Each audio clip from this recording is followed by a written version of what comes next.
So I'm still a little bit on the fence as to whether or not gaming needs a big annual award show every year. It sort of feels like an old way to celebrate a new medium, but nevertheless, I still watch these and I get some entertainment out of it, so I guess for what it's worth, I'm glad it's here for now. Normally, I wouldn't even make a reaction video to the Game Awards, but there were so many massive bombshells of information dropped that seemed to fall within the purview of my interests, so I feel like I need to talk about it, and here's the big takeaways that I got from a lot of the news that was dropped. I guess the biggest thing that really sucked the most air out of the room was the reveal of the next Xbox console, the Series X.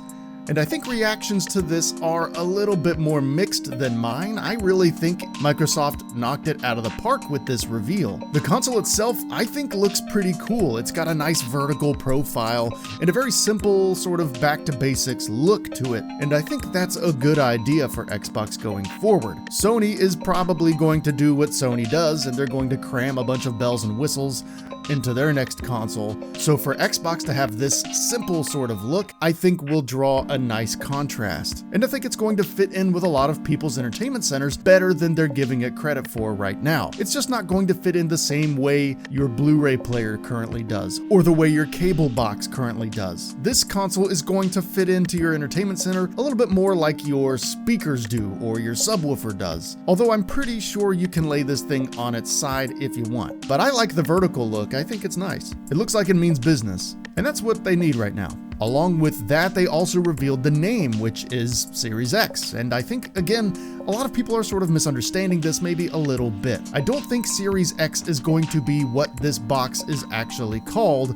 I think it's going to be the name of the ecosystem moving forward. I mean, if you look at the name, it is the word series, which means multiple, and you can combine that with the rumors that we've been hearing over the past year and a half that Xbox is working on several different consoles that are going to be differentiated by some metric, whether that be power or compatibility or some other aspect of the experience. So if you look at all of this at once, it seems more like Series X is just going to be the name of the ecosystem, of the family moving forward. It's not going to be the name of any one box. We'll probably find out those specific names later on whenever Microsoft wants us to find them out.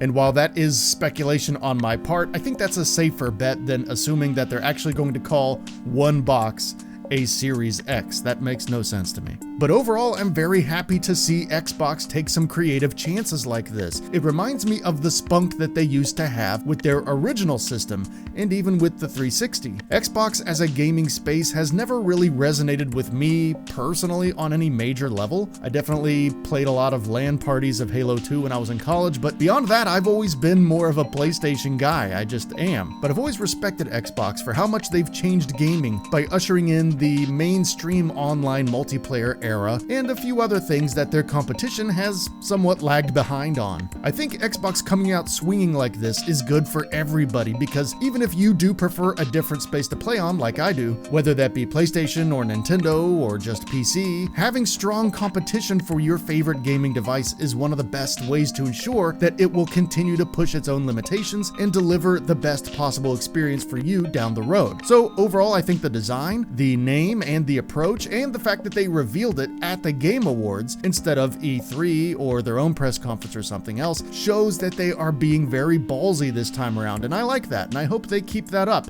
and I hope Sony pays attention. Along with the announcement of the new Xbox was the biggest star of the show for me in an announcement of Hellblade 2. As soon as I knew what this trailer was for, which as soon as they showed Senua, which is about 7 seconds into the trailer, I was getting chills all the way through the trailer. Hellblade was not only my game of the year for 2017, Hellblade is one of my favorite games of all time. I just love it. And the fact that we're getting any sort of return to the dark, somber world of Senua is a good thing. And despite how much of a hit it was, I wasn't really expecting a sequel, so it's a nice surprise. It does appear that we're getting an even more interesting game this time around though. The visual and auditory style of the original definitely seems present here, but perhaps nudged into an even more sinister direction, as Senua definitely seems angrier here.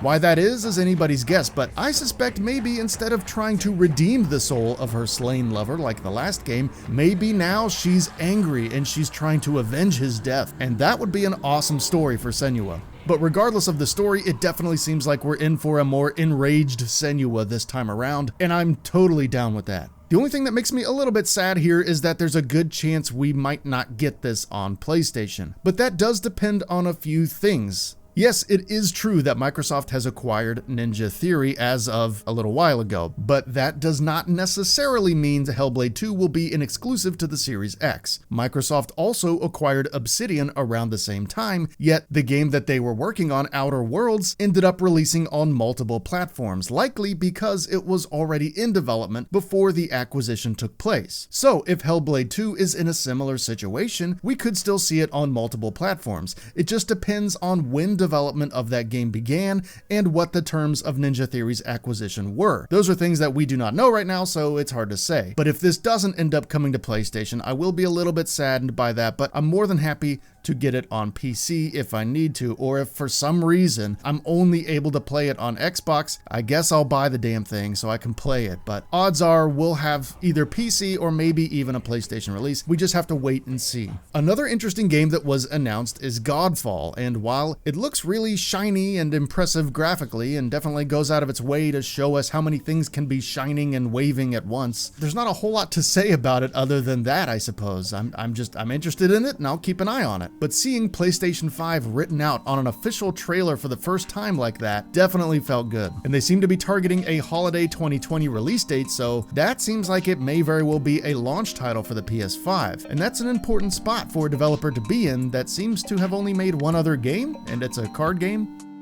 I really don't know a lot about counterplay games, so I'll just give them the benefit of the doubt here. I just found that to be a little curious. The last big reveal that really stuck out to me was a new trailer for Ghost of Tsushima, which is easily one of my most anticipated games coming up. And while I really enjoyed the trailer, I think the previous gameplay trailer really had more to actually show us about how the game is going to play than this one did. So there's not a whole lot to draw from it other than reinforcing all of the feelings that you got from the original one. It's going to be a very beautiful game. It's going to have some fairly technical combat, but probably not as technical as Sekiro or Dark Souls, which is good, at least for me. And it's going to have a really interesting, engaging story full of believable characters, and that's what I expect from my Sony first-party games. It seems like they're on track to deliver that. One major piece of information that the trailer did give us is that they're targeting a summer 2020 launch for this game, which is interesting because that puts it after The Last of Us Part 2, which is launching earlier in the year. So this makes Ghost of Tsushima the true capstone of the PS4, and not Last of Us Part 2, which is what a lot of people were thinking, which makes sense since the first Last of Us was the capstone of the PS3. So this puts developer Sucker Punch in an interesting spot, where they are really going to have all of the eyeballs on them for this game, and I think they've earned that. Keep in mind, Sucker Punch made the Sly Cooper games, they made the Infamous games, and all of those were fantastic. So I'm really happy for them that they get to be in this particular spotlight and close out one of PlayStation's better console generations with their brand new IP. They definitely deserve it.